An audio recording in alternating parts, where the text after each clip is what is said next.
Are you wondering if maybe you're too heavy to qualify for a hip or knee replacement? Okay, welcome to Talking with Docs. I'm Dr. Paul Zalzal. Dr. Brad Weeding. Very common question we get in the office. All the time. Am I too big to have my hip replaced or my knee replaced? Okay, what's the answer? It's nuanced. It's new. That word. That word. That word means I don't know. Yeah, it kind of does mean that. No, we have some ideas about this and we're going to share them with you, okay? Right. And first thing is we recognize that no one chooses to have too much weight.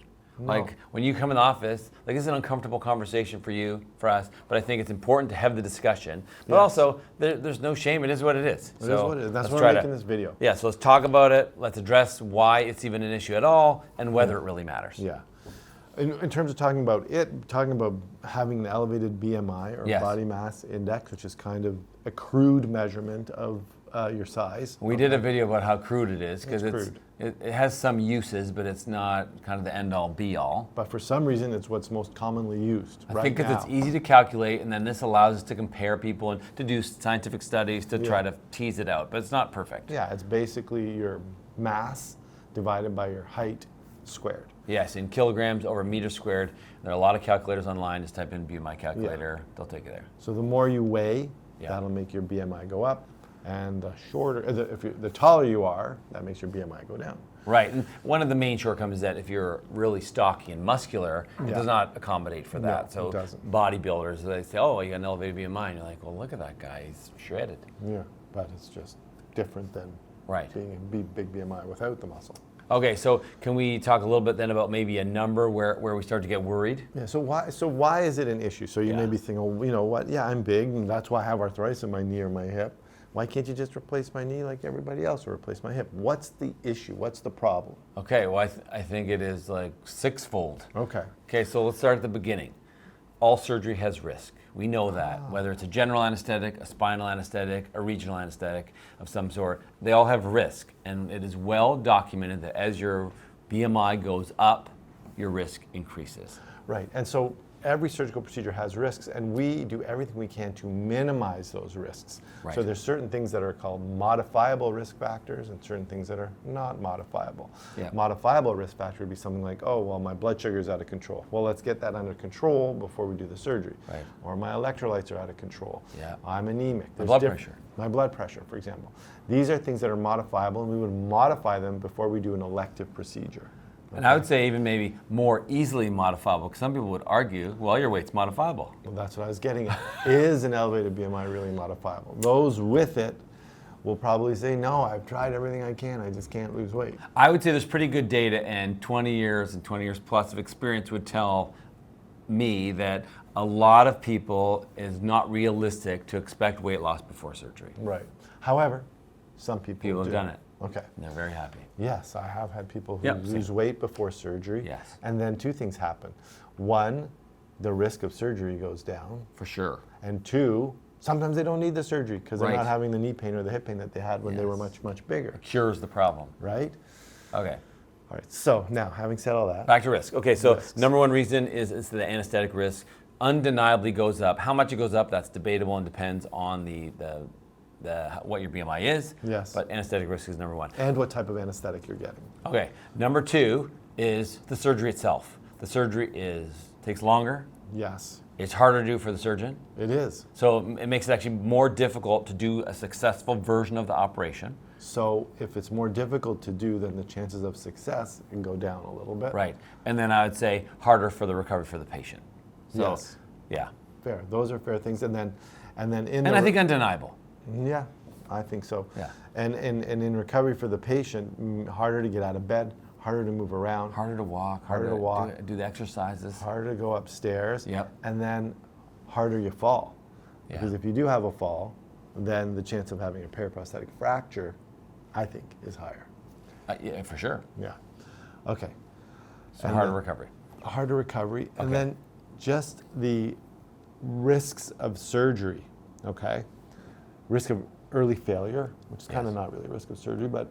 Like after surgery, essentially, like a post-op complication, essentially. Yeah, yeah. Okay. Yeah, because you're basically, like I'm talking long-term risk of wearing out the joint, because you're putting more load on the joint, so it might wear out. Yeah. But then the risk of the post-op complications, There has been a lot of evidence in this regard, and it does show that with elevated BMIs, the risks of surgical complications goes up. Right. So let's talk about those a little bit, Okay. right? Probably one of the scariest ones that we worry about is prosthetic joint infection. Yep. And that risk definitely goes up, and significantly, Right. if you have an elevated BMI. Right. Like, your risk is like 1.5 times higher or more depending on your BMI. And it looks like that sort of threshold cutoff is around a BMI of, anything over BMI of 30, your risks go up. Once you get to a BMI over 37, around there, your risks go up a lot more. Right, like exponential increase. Yeah, to say. exponentially increase. Yeah. So there's a risk of infection. It could be superficial infection, Right. or prosthetic joint infection and deep infection. Right, and the superficial infection, it's annoying and it's stressful, but usually it's just on the upper part of the skin, treated with oral antibiotics, sometimes intravenous antibiotics, but it goes away. So that's concerning, but it's less concerning to us than the infection that goes deep into the implant that would require intravenous antibiotics, possibly irrigation into debridement where we open it up and wash it out and try to retain the components, or not uncommonly, you actually have to take all the components out and then put all new components in. Yeah. Big operation that has a lot of morbidity, a lot of inconvenience, a lot of pain, a lot of risk associated. So that risk is definitely Yep. higher. Then we've got, especially in hips, the risk of dislocation. Yep. That risk goes up. Now, dislocation is very rare these days, thank God, Thankfully. touch wood. Yep. But the risk does go up with an elevated BMI. And then the risk of a reoperation rate.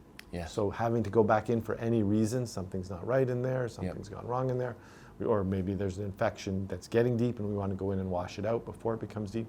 So the reoperation rate is higher with an elevated BMI. And the revision rate. So having to go back in, just like you said, take everything out and revise the prosthesis, goes up with an elevated BMI. That's just, the data shows that. Right, and obviously the data also show that if you carry a lot of extra weight, you're not going to be very happy. I don't know about that. You're duping me there. I was tricking you there. You tried to trick me. I didn't Yeah. fall for it. No. The data does not suggest that if you have an elevated BMI and you have the surgery, that you're not going to be happy. I would actually say in 20 years, if I had to talk about the people that, like, honestly, I think most people having had a hip or knee replacement are happy, as long as you're careful about who you get. More But so I'd the say, hips than the knees. I'd say I have more unhappy, leaner people than, I think my heavier patients, I think are grateful for a bunch of different reasons. One, they get their mobility back. They can do more things with less pain. And I think sometimes I end up seeing someone that has maybe been told no by multiple people.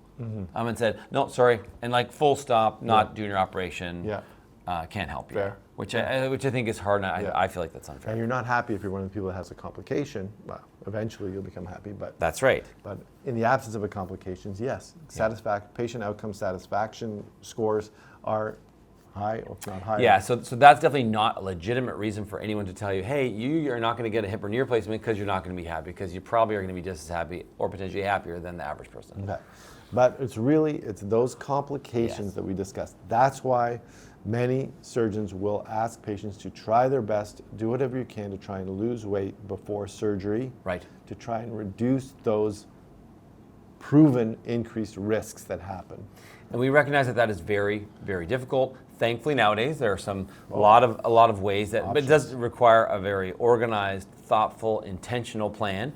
It's not going to necessarily happen quickly, but up to and including even medications. Obviously, class of medications like GLP-1s have really revolutionized weight loss, and they may play a role. So this is something to discuss not only with your family doctor, but also with your surgeon. But yes, some surgeons have hard cutoffs. Some hospitals have hard cutoffs as far as the risk of anesthetic. Like hard cutoff in on BMI. a BMI saying, sorry, if it's above this, not an option. Yes. And those, there's also surgical procedures you can do to help you bring your weight down beforehand. So anything you can do to try and bring your weight down before surgery will minimize your chance of something bad happening. Agreed.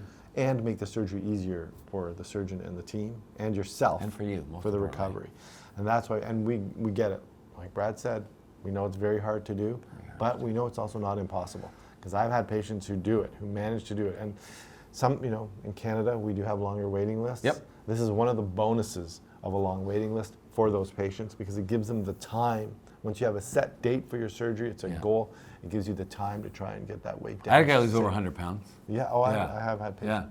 And I've had patients who lose weight and come back and say, I don't need the surgery anymore. Yeah, that's amazing. Well, and not only, it's not only to help your surgery and your recovery, it's also going to help the rest of your medical health. Yeah. It's going to help your blood pressure, it's going to help your Yeah. sugars, it's going to help your risk of cancer. I mean, it helps everything. Now, the question is, I've had a lot of patients say to me, oh, you know what? I can't lose weight because I have arthritis. Once I get rid of this arthritis with a joint replacement, I will lose weight, and we'll make another video. Yeah, oh wow, I To thought talk you about yeah, that. we're going to make an entire video about, hey, when you get your joint replacement, are you going to lose the weight? Yeah. Yeah. That's a good Wait, video. wait for that one. Yeah. But Stay now tuned. you know, yes, weight is an issue for surgery. It unfortunately does increase your risk. It does not mean you're not necessarily a candidate, but obviously do everything you can within your capacity to lose weight before surgery. And now you know. If you like this video, please like it, subscribe to our channel, leave a comment about your experience with this process, because definitely some people have had, unfortunately, some negative ones and some positive ones, so share that. Our viewers will like that. And then share this video with someone you know is maybe battling their weight, trying to get ready for a joint replacement. Yeah, exactly. We don't have the answers on how to do that, but there's a lot of resources out there that can help you. Yeah. Good luck. And remember, you are in charge of your own health. We'll see you next time.